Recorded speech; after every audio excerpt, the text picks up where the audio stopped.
Gravando. Fazemos rapidamente aquilo que demanda menos esforço. Seu cérebro é uma máquina de desculpas. E eu começo a adiar. Qual a diferença entre vencedores e perdedores? Eu posso induzir o cérebro a um hábito novo. O fracasso é, por vezes, uma zona de conforto.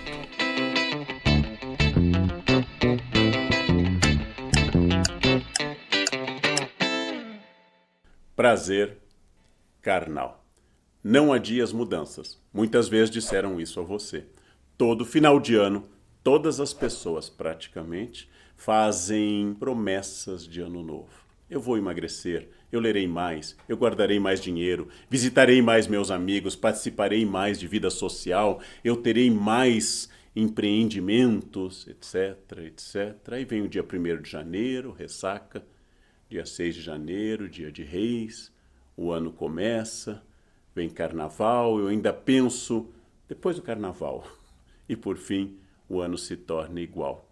Nós somos bons para estabelecer metas. Somos bons para propósitos. Quase todo mundo, se parar para pensar honestamente, pode dizer assim: isso melhoraria a minha vida, e isso eu poderia transformar. Aquele hábito, se eu suprimisse, se eu eliminasse, eu teria mais felicidade. Por que é que eu sofro com tal procedimento? Quase todos nós temos essa questão.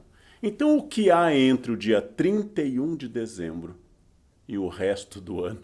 O que existe que nos faz assim? O dia 31 de dezembro é o tempo ideal, o tempo da utopia, o tempo do futuro. O ano se apresenta à nossa frente.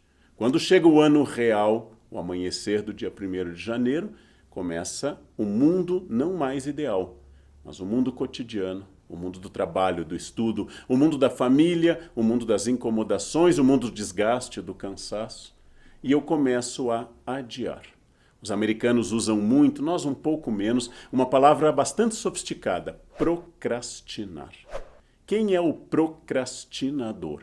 É aquele que adia sistematicamente. Tem até um desvio psíquico. Procrastinador crônico é aquela pessoa que não consegue fazer ou faz na chamada 1/10 hora, ou seja, quando o prazo está estourando, porque ele vicia na adrenalina do prazo se esgotando.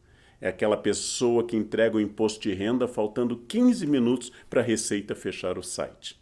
É aquela pessoa que chega atrás do professor na escola com o trabalho. O professor sai ao meio-dia, chega às 5 meio-dia com o trabalho que fez a manhã inteira, apesar do trabalho ter sido prescrito há meses.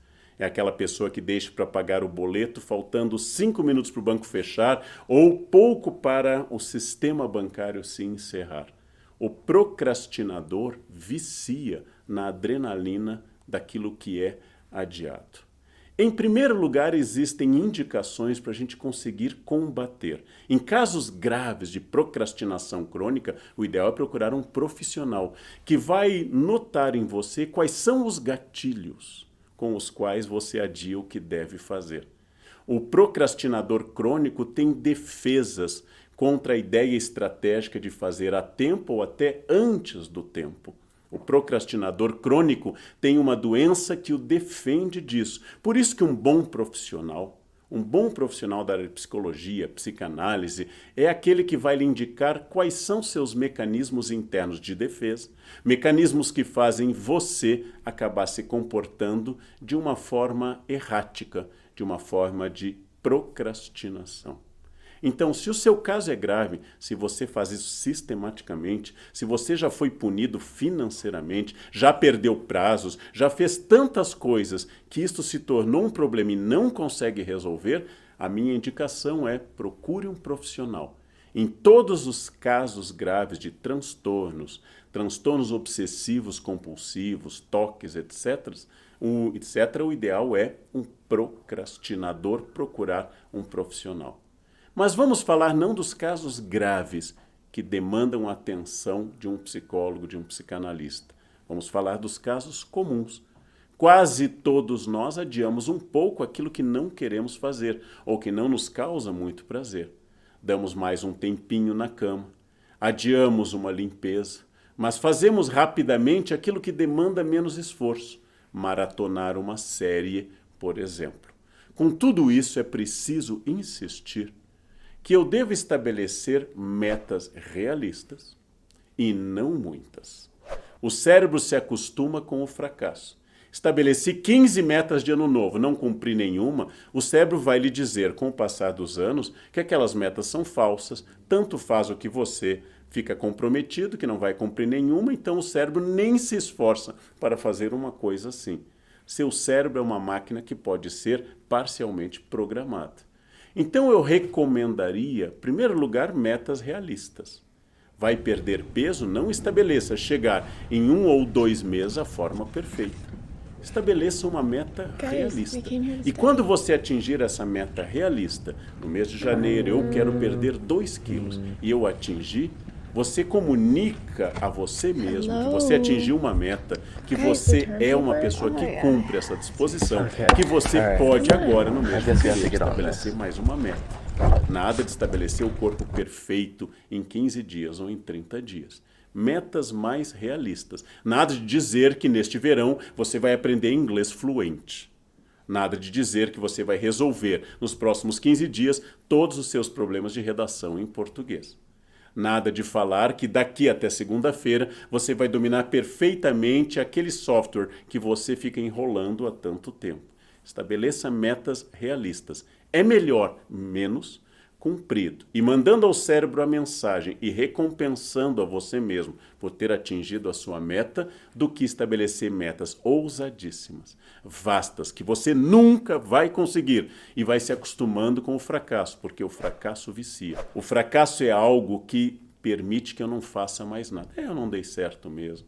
Meu corpo é assim, eu não vou conseguir mudar, eu nunca aprendi inglês, eu não consigo ler sistematicamente, eu não consigo guardar dinheiro. O fracasso vai liberar de qualquer esforço. O fracasso, com frequência, não sempre, e para quem não ouviu ainda, não sempre, o fracasso é, por vezes, uma zona de conforto. Ou seja, se eu não preciso mais obter nada, se eu não vou mais crescer, evoluir, me transformar, se a minha zona de conforto é o meu limite total de reino, para que fazer alguma coisa? Por que tentar algo? Eu sempre estarei lá, no mesmo lugar fracassado. Existe uma acomodação no fracasso. Por isso, primeiro conselho, metas realistas, modestas. Atingiu as metas modestas, você pode pensar, eu tenho condições para isso. Eu quero perder 2 quilos, eu dei um exemplo. Eu quero perder 2 quilos em janeiro e manter em fevereiro esses 2 quilos perdidos. Excelente meta. Conseguiu manter? Em março eu vou para mais 1 quilo ou 2, se é o meu objetivo. Eu quero agora fazer a seguinte meta. Entre 2021 e 2023 eu vou aprender inglês. 2 anos é um bom prazo para uma língua. É um prazo mínimo para você estabelecer alguma fluência. Qual é a condição financeira que eu tenho para curso? Qual é a condição de tempo? Qual é o meu ritmo de aprendizagem? Vou estabelecer que no primeiro semestre eu quero fazer um curso via internet, por exemplo. São, em geral, mais baratos. Ou eu posso fazer com um professor particular. Eu vou estabelecer essas metas e é muito bom que você avalie e veja o seu progresso. O progresso em uma língua se dá por patamares e não por saltos. Eu chego a um patamar e ele fica estável. Eu preciso forçar para chegar a outro patamar. E assim eu vou forçando para níveis. Eu nunca termino de estudar uma língua. Veja, você e eu falamos português desde o berço. E você e eu bastante, temos dúvidas na língua portuguesa. Então não imagine que você será perfeito em outra língua, porque você não é perfeito na sua língua materna, como eu não sou. Então não tenha essa pretensão de perfeição. Mas, se você é capaz de ler um texto básico, fazer uma comunicação, uma reunião, uma apresentação simples, isso é um patamar extraordinário. E a esse patamar você vai acrescentando mais conhecimento. Quero guardar dinheiro. Quais são minhas despesas fixas? O que eu quero? Qual é a meta? Guardar dinheiro sem meta não adianta. Os especialistas insistem, eu tenho que ter meta. Quero dar entrada em um apartamento? Qual é o valor do apartamento que eu quero? Quero trocar de carro? Quero ter uma reserva equivalente a 1 ou 2 salários por ano? O ideal, os especialistas dizem, são 3 salários por ano para emergências, despesas médicas ou tudo aquilo que nos surpreende. Nesse caso, estabeleça a meta. Faça essa meta constantemente. busque essa meta, recompense se você se atingiu.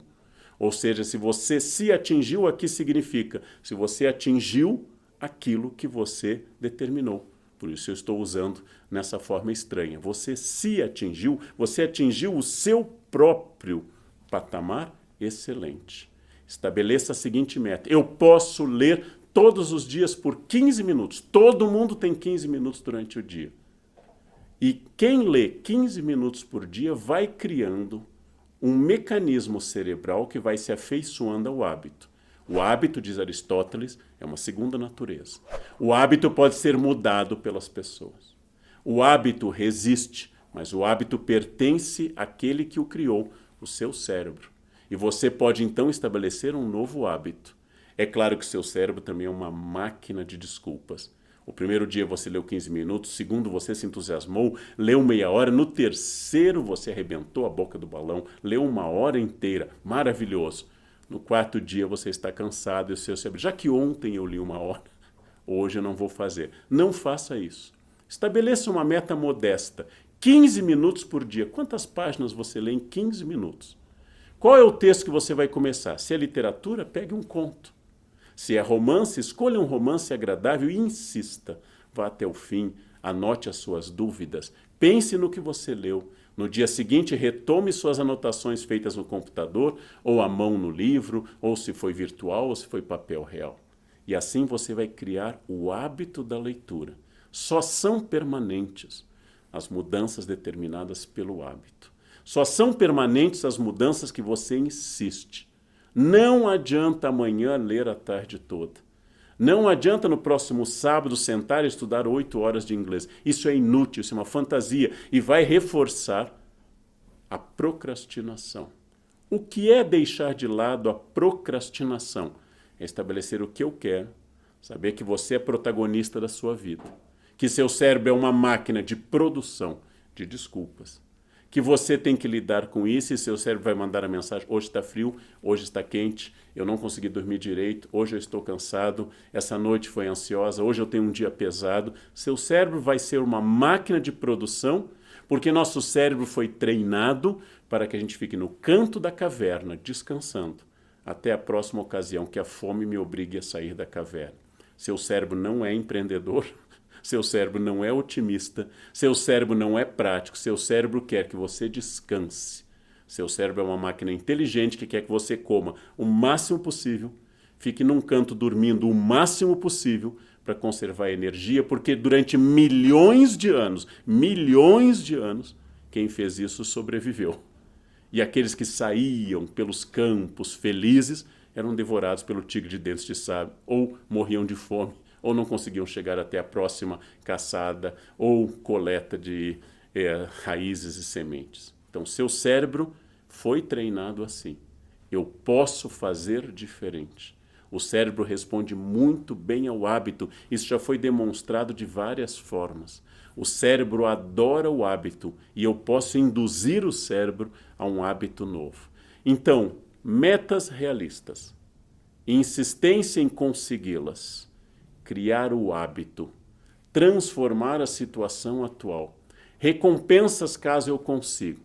Ou seja, não vou gastar nada que seja fora da planilha até conseguir tal valor. Conseguindo tal valor, eu me presentei com algo modesto como recompensa. O cérebro adora recompensas. Eu vou perder 2 quilos se eu conseguir isso, eu vou fazer uma refeição pisando na jaca, apenas uma.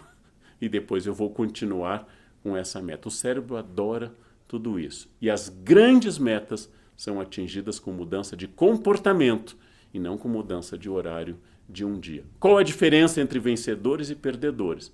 Quem conseguiu introduzir bons hábitos, quem conseguiu dirigir sua inteligência para mudança, quem conseguiu transformar sua vida de tal forma que agora se tornou senhor do seu destino. Nós temos obstáculos, não temos todos a mesma capacidade de trabalho, nem a mesma capacidade de leitura de texto. Quanto menor a minha capacidade, mais forte deve ser o meu hábito. Pessoas com capacidade mediana, com bons hábitos, produzem muito. Pessoas brilhantes, inteligentes, geniais, mas sem hábitos produtivos, acabam eliminando qualquer possibilidade. Logo, pense, o que você quer para o seu próximo ano? O que você quer para a sua vida? Pare de adiar a felicidade, pare de adiar suas metas, pare de procrastinar. Seja feliz agora e não a partir do ano que vem. Foi um prazer.